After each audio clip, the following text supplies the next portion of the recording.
नमस्कार, प्रभा साक्षी news network पर आप सभी का स्वागत है। भारत में विभिन्न राज्यों से बांग्लादेशियों की धरपकड़ और उन्हें वापस उनके देश भेजने का अभियान तेजी के साथ जारी है।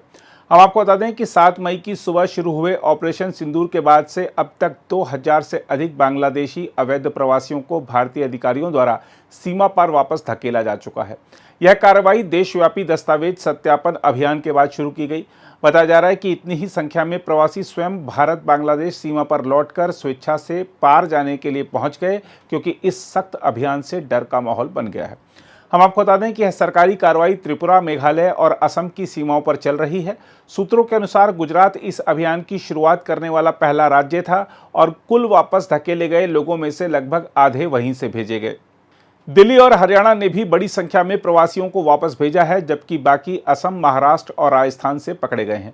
एक वरिष्ठ सरकारी अधिकारी ने बताया है कि यह एक सतत प्रक्रिया है और अधिक आर्थिक गतिविधियों वाले सभी राज्य दस्तावेजों के सत्यापन के बाद ऐसे अवैध प्रवासियों को चिन्हित कर रहे हैं। हम आपको याद दिला दें कि अप्रैल में पहलगाम में हुए हमले के बाद इस दिशा में एक केंद्रित प्रयास शुरू हुआ और ऑपरेशन सिंदूर के बाद इसमें तेजी आई। गुजरात सबसे पहले कार्रवाई में उतरा, उसके बाद दिल्ली और हरियाणा ने शुरुआत की। जल्द ही और राज्य भी इसमें शामिल हुए। बताया जा रहा है कि इस बारे में गृह मंत्रालय के निर्देश स्पष्ट हैं, जिसके चलते सभी राज्य इस अभियान में सहयोग कर रहे हैं। बताया जा रहा है कि इन अवैध प्रवासियों को वायुसेना के विमानों द्वारा विभिन्न स्थानों से सीमा के पास लाया जा रहा है और सीमा सुरक्षा बल यानी बीएसएफ को सौंपा जा रहा है, जहां उन्हें अस्थायी शिविरों में रखा जाता है। उन्हें भोजन के अलावा जरूरत पड़ने पर कुछ बांग्लादेशी मुद्रा भी दी जाती है और फिर कुछ घंटों बाद उन्हें उनके देश में वापस धकेल दिया जाता है।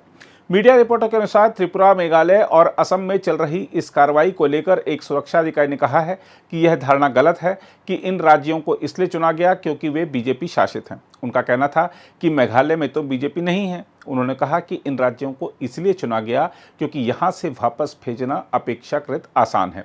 उन्होंने कहा कि पश्चिम बंगाल में सीमा गांवों और घरों के बीच से गुजरती है और दोनों ओर पारिवारिक रिश्ते हैं, जिससे कानून व्यवस्था की समस्या उत्पन्न होने की आशंका रहती है। मीडिया रिपोर्टों में कहा गया है कि करीब 2000 बांग्लादेशी प्रवासी स्वयं सीमा पर आ गए हैं ताकि भारत छोड़ सकें। अधिकारियों का कहना है कि मीडिया में छपी खबरों से डरकर कई अवैध प्रवासी स्वेच्छा से देश छोड़ रहे हैं ताकि गिरफ्तारी से बच सकें। बताया जा रहा है कि अब तक अभियान सुचारू रूप से चल रहा है और बांग्लादेश सीमा सुरक्षा बल यानी बीजीबी भारतीय अधिकारियों के साथ सहयोग कर रहा है। एक सुरक्षा अधिकारी ने मीडिया से बातचीत में कहा है कि अधिकांश पकड़े गए प्रवासी निर्वासन का विरोध नहीं कर रहे हैं।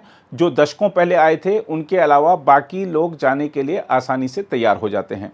उन्होंने कहा कि वे सीमा पर पहुंचते ही अपने परिजनों को बांग्लादेश में फ़ोन करते हैं, जो उन्हें लेने आ जाते हैं। उन्हें पता है कि पकड़े जाने के बाद वे डिटेंशन सेंटर या जेल में जाएंगे।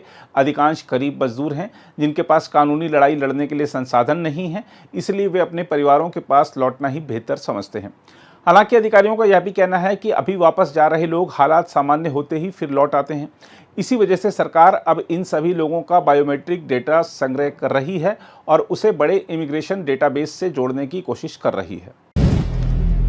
अगर आप भी लेना चाहते हैं देश दुनिया की तमाम जानकारी, तो आज ही सब्सक्राइब करें हमारे चैनल को। साथ ही नीचे दिए बेल आइकन को जरूर दबाएं ताकि हर अपडेट आप तक पहुंच सके।